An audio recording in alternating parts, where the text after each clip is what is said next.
ग्वालियर चंबल संभाग में अब तक नकली दूध मावे की खबरें आती थी, लेकिन अब नकली खाद का भी मामला सामने आया है।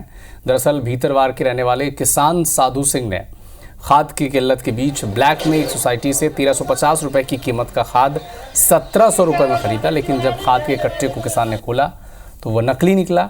इसके बाद नकली खाद को लेकर परेशान किसान कलेक्ट्रेट पहुंचा और कलेक्टर से इसकी शिकायत की। हालांकि इसके बाद कलेक्टर ने जांच के आदेश दे दिए हैं। संबंधित अफसरों को भी कड़े कदम उठाने के निर्देश दिए गए हैं।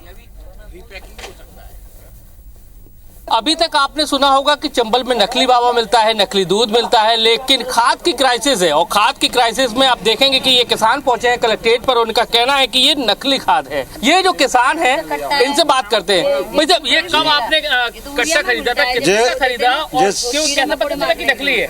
इसका दाना भी बारीक है, ऐसा डीएपी का दाना नहीं होता। पहले 1 महीने पहले कलेक्टर साहब से कहा था कि खाद की भारी किल्लत होने वाली है, आप व्यवस्था कराइए। उन्होंने कहा था कि पूरा व्यवस्था है, हमारा प्रशासन तैनात है, कोई वो नहीं होगी किल्लत। और आज आप देखो कि नकली खाद, इसलिए हम लोग लेकर आए यहाँ पर कि यहाँ पर कलेक्टर साहब को दिखाया। कलेक्टर साहब ने इनको बोला कि आप इसका सैंपलिंग कराओ।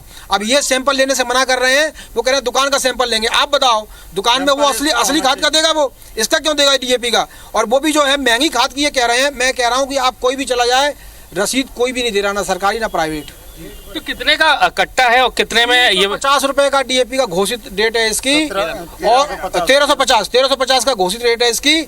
अब ये दे रहे हैं 1700 रुपए में। इस खाद का सैंपल कराएंगे कि दुकान का सैंपल कराएंगे? नहीं, इस जो है ना बैच नंबर का, दुकान में भी तो खाद होगा ना। हाँ। एक ही बैच नंबर का रहता है, उसी बैच नंबर का कराएंगे। तो आपको लगता है कि खाद मिलावट का हो सकता है? नहीं, बिल्कुल नहीं लगता, बिल्कुल असली है। तो अधिकारियों का कहना है कि जांच कराएंगे, लेकिन सवाल इस बात का है कि आप उस दुकान की क्यों जांच कराओगे? आपके पास ये कट्टा लेकर आए हुए हैं तो इस कट्टे की जांच होना चाहिए, इसका सैंपल होना चाहिए। लेकिन फिलहाल अधिकारी हमको देखकर भाग गए हैं। आप समझिए कि अभी बात कर रहे थे लेकिन जांच कराने को तैयार नहीं है। हालांकि कलेक्टर ने कह दिया है कि इसकी मामले की जांच की जाएगी। तो अब देखना यही है कि खाद को लेकर अब किस तरह से एक्शन जिला प्रशासन लेता है। कैमरामैन राजकुमार कुशवाहा के साथ नासिर गौरी, IBC 24 ग्वालियर।